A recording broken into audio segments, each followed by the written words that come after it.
एक सामर्थ्यता, एक स्वयं पर विश्वास करो, और दूसरा देवादिदेव महादेव पर भरोसा, विश्वास।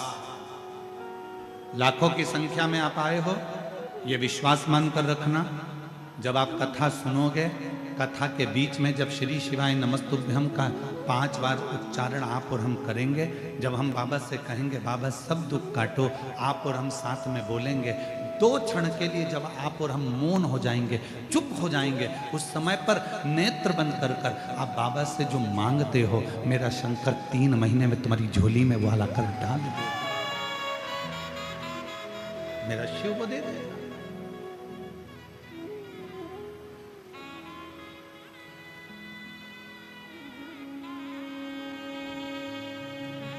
क्यों इतनी संख्या में लोग आते हैं? क्यों लाखों की संख्या में? आपको कोई आधा घंटा के लिए धूप में बिठाए तो आप धूप में नहीं बैठ सकते। आपको कोई इतनी तेज गर्मी में 1 घंटे के लिए बिठा कर रखे, कोई नहीं बैठ सकता। पर जरा बाहर की स्थिति देखिए कि धूप में हमको लगता है सुबह 8 बजे से ऐसे कैसे ही बैठे हुए हैं इस 1 बजे की कथा के लिए, सब धूप में बैठे, कोई पेड़ों पर चढ़कर, कोई गाड़ियों पर चढ़कर, कोई पेड़ों की छांव में, कोई दुकान की छांव में, जहां तहां जिसको जहां जगह मिल रही है वो वहां बैठा। क्यों बैठ रहे हैं? क्या मिलता है शिव पुराण की कथा से? तो आप अभी बोलो चाहे ना बोलो, पर यहाँ कथा सुनकर जाने के बाद जब झोली पसार कर बाबा से प्रार्थना करोगे तो बाबा 3 महीने में क्या देगा ये आपको भी मालूम पड़ जाएगा कि क्या।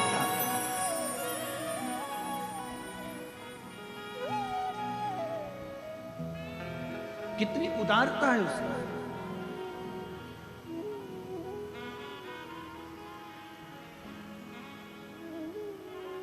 ये कथा तो 10 तारीख को विराम हो जाएगी। कल कथा की शिवरात्रि रहेगी, क्योंकि कल कथा का 4था दिन है और 5वें दिन की कथा सुबह वही 8 बजे से 11 बजे तक परसों के दिन हो जाएगी। कल तो कथा का समय यही रहेगा 1 बजे से 4 बजे तक। परसों सुबह पंडाल में कथा का समय सुबह 8 बजे से 11 बजे, और कथा टीवी पर वही 1 बजे से 4 बजे तक।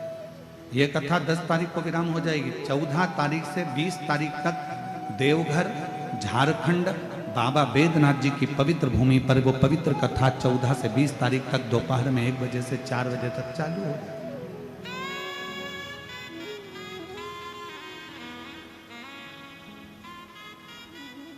बाबा बैद्यनाथ कथा स्थल कोठिया नजदीक दर्दमारा सुल्तानगंज रोड देवघर झारखंड में 14 से 20 नवंबर तक शिव महापुराण की कथा रहेगी 1 बजे से 4 बजे तक। और हम तो यहां से कहकर जा रहे हैं, हमें विश्वास है हमारे शंकर जी पर, मेरे भोलेनाथ जी पर। जितने लोग कथा श्रवण कर रहे हैं, 3 महीना तो दूर की बात, विश्वास से कहता हूं, अगर दिल से कथा सुनी है और दिल से मांगा है तो मेरा भोलेनाथ आपको इतनी जल्दी देगा कि देवघर में आपका पत्र हमारे पास जरूर होगा, ये निश्चित। एक खुद पर भरोसा रखो और दूसरा देवादिदेव महादेव पर भरोसा।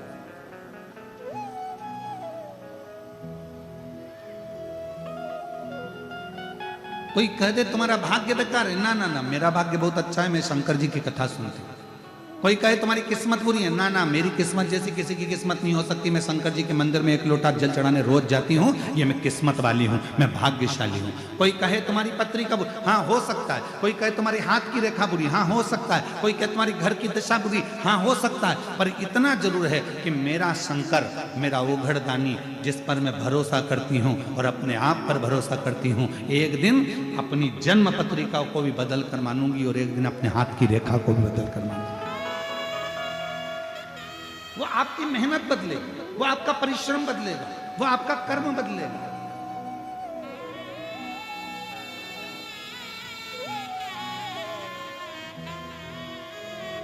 कई लोग कहते हैं गुरुजी हम तो चाहते हैं कि हमारा दारू का नशा छूट जाए, इसका कोई उपाय है क्या तुम्हारे पास नशा छुड़ाने के लिए? हमारे पास कोई उपाय नहीं है। उपाय तुम्हारे पास है। तुमने दारू पी है, तुमने पीना चालू करी है, तुम नशे में रहते हो, तो छोड़ने की सामर्थ्यता भी तुम्हारी हो, तुम्हारे अंदर वो बल है कि तुम छोड़ सकते हो। कोई बाबा, कोई महात्मा, कोई जोगी, कोई सन्यासी, कोई तपस्वी तुम्हारी मदिरा नहीं छुड़ा सकता। तुम्हारी मदिरा तुम खुद छोड़ सकते हो, तुम में वो बल है। आज तुम्हारे इस गांव में कथा हो रही है, तुम चाहो तो संकल्प ले सकते हो कि मैं इस शिव महापुराण की कथा में संकल्प लेता हूं कि मेरे बाबा पर भरोसा कर कर आज के बाद कभी मदिरा नहीं पीऊंगा। तो तुम्हारे अंदर की सामर्थ्यता,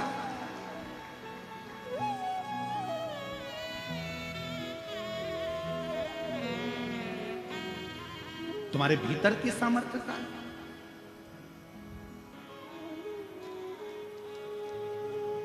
मेरा नाम गिरजा साहू है, मेरे पति का नाम दिनेश साहू है। मैं बिलासपुर सकरी की रहने वाली हूँ। कहीं बैठी हो तो हाथ हिला सकती हैं, आप ही हैं। आ जाइए, एक बेलपत्र लेकर जाओ। जाओ, पत्र एलईडी पर चल रहा है, आस्था चैनल पर चल रहा है, आप लोग साथ में पढ़ें पत्र को। मेरा नाम गिरजा साहू है, मेरे पति का नाम दिनेश साहू है। मैं बिलासपुर सकरी की रहने वाली हूँ। गुरुजी, आपको चरण छूकर प्रणाम करती हूँ। एक लोटा जल का बखान करूं गुरुदेव। आपकी कथा 2020 से सुन रही है गुरुदेव। मेरी बेटी नेहा साहू, जिसके मन में संशय था, जितनों से भी पूछा था एक ही बात कहते थे कि ये कभी सरकारी नौकरी नहीं करेगी। गुरुदेव, बेटी ने हिम्मत हारी। मेरी बेटी से मैंने कहा, वो सियोर वाला बाबा कहता है यदि विश्वास खुद पर है और शंकर जी के एक लोटे जल पर है तो तुझे सरकारी नौकरी जरूर लगेगी। तू मेहनत कर। बाबा की ऐसी कृपा हुई गुरुदेव, बाबा ने मेरी बेटी जब नौकरी की तैयारी करी, शायद पहली बार ऐसा हुआ होगा कि 22 वर्ष की मेरी लड़की और सरकारी नौकरी की तैयारी में लग गई, केवल आपकी कथा के भरोसे और शिव के भरोसे। 22 वर्ष की मेरी बेटी जब सरकारी नौकरी के लिए अप्लाई करने लगी और पढ़ाई भी साथ में करने लगी, आज मेरी बेटी सरकारी कोर्ट में स्टेनोग्राफर के पद पर नियुक्त हो गई। मैं बाबा को धन्यवाद देती हूँ। और गुरुजी, मेरे जेठ के बेटा अमर साहू, उसने भी कहा कि चाची जी, अगर मेरी बहन की नौकरी लग सकती है तो क्या मेरी लग सकती है? वो तो मुझसे उम्र में भी छोटी है, 22 साल की है और मैं 25 साल का हूं, क्या मेरी भी लग सकती है? मैंने अपने जेठ के लड़के से कहा कि तू भी शिव पर विश्वास करो, खूब मेहनत कर। और सियोर वाला महाराज कहता है कि रात दिन पढ़ाई करो, रात दिन एक कर दो, तू भी लग जा। और आज मैं बाबा को धन्यवाद देने के लिए आई हूँ। आज मेरा बेटा भी सरकारी नौकरी में ACL पर असिस्टेंट मैनेजर के पद पर नियुक्त हो गया। मैं बाबा को यहाँ साधुवाद देने के लिए आया। एक खुद पर भरोसा और एक शिव पर भरोसा।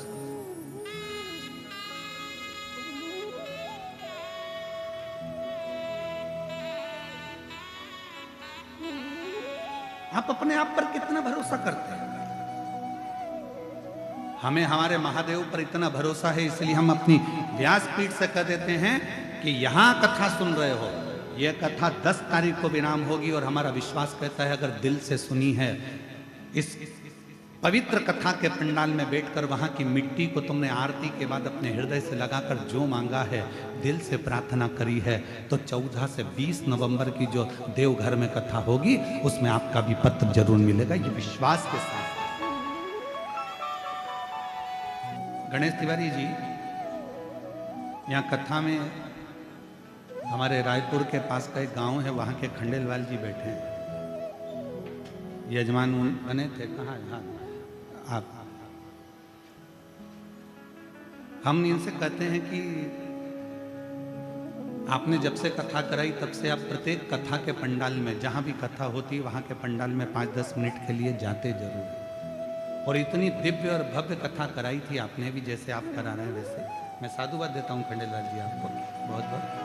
तो हमने इनसे 2-3 बार पूछा, हमने उनके बेटे सागर खंडेलवाल से पूछा, उनके भतीजे जी से पूछा, सबसे, कि आप इतनी दूर दूर कहाँ, रायपुर के आगे गांव और वहाँ से यहाँ आकर कथा या अन्य जगह, बहुत सारी जगह जहाँ 200-200 300-300 किलोमीटर दूर आते हो, तो कहा गुरु जी ना जाने बाबा की ऐसी क्या कृपा है, हम जिस कथा के पंडाल में पहुँचते हैं बाबा कुछ ना कुछ पंडाल से जाने के बाद ऐसी खुशखबरी सुना देता है कि हमारा कथा में जाना सार्थक हो जाता है।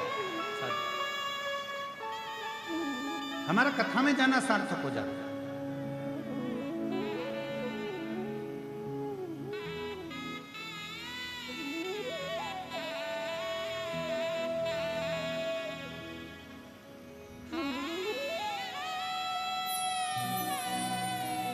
शिव कब क्या कहां देंगे ये उनके ऊपर है।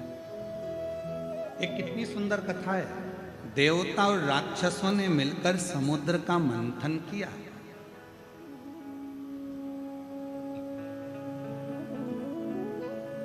समुद्र का मंथन किया। वासुकी नाग की नेति बनाई, मंदराचल पर्वत का, सुमेरु पर्वत का रई बनाई। बोलो सुनी है कि नहीं कथा? अरे बोलो तो जम के सुनिए ना। अब जो वासुकी नाग था, उस वासुकी नाग को पर्वत में ऐसा लपेटा गया, एक छोर देवताओं ने पकड़ा, एक छोर असुरों ने पकड़ा। वो इधर खींचे, वो इधर खींचे, तो जो पर्वत है वो घूम रहा था, जिससे वो मंथन हो रहा था।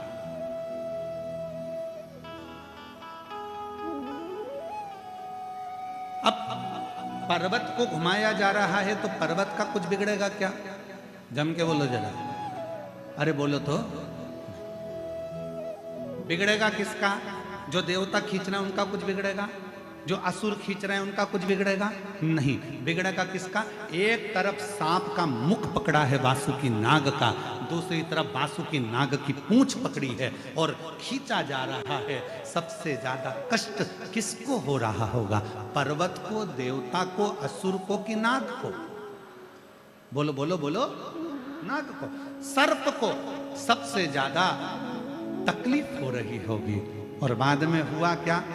जब अमृत निकला, देवता लेकर चले गए, असुर लेकर चले गए, और जो पर्वत था वो भी अपनी जगह पर चले गया।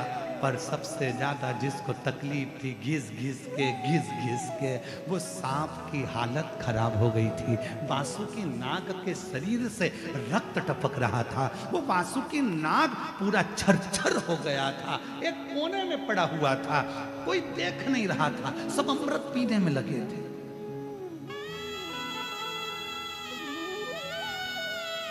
सब अमृत पीने में लगे थे।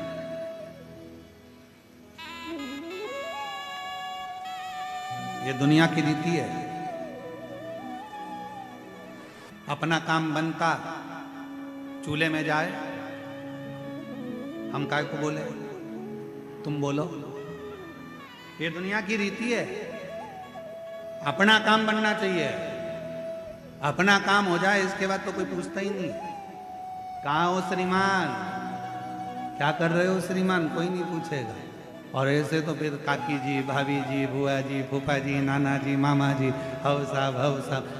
तुम ध्यान देना, पूरी शादी में बरमाला होती है तब पंडित जी को नहीं ढूंढा जाता। जब पूरी शादी में सब काम होता है, भोजन करते समय भी पंडित जी को नहीं ढूंढते। पंडित जी की जरूरत कब पड़ती है? जब सब काम हो जाता है, उसके बाद रात्रि को दूल्हा दुल्हन बैठे तो के पंडित कहाँ है, जरा ढूंढ के लाओ। अब मालूम पड़े पंडित जी को कोई ने ना खाने की पूछी, ना पानी की पूछी, ना किसी चीज की पूछी, और ब्याह के लिए पंडित जी को ढूंढ रहे, टार्च जला जला के ढूंढ रहे। कहाँ है पंडित जी, देखेगा पंडित जी, देखेगा पंडित, वो सो रहा है। पंडित जी को पंडित जी उठो उठो, प्रणाम साहब प्रणाम, चलो मैं चाय लाऊं तुम्हारे लिए। पंडित जी बोले इतनी देर से तो किसी ने नहीं पूछा।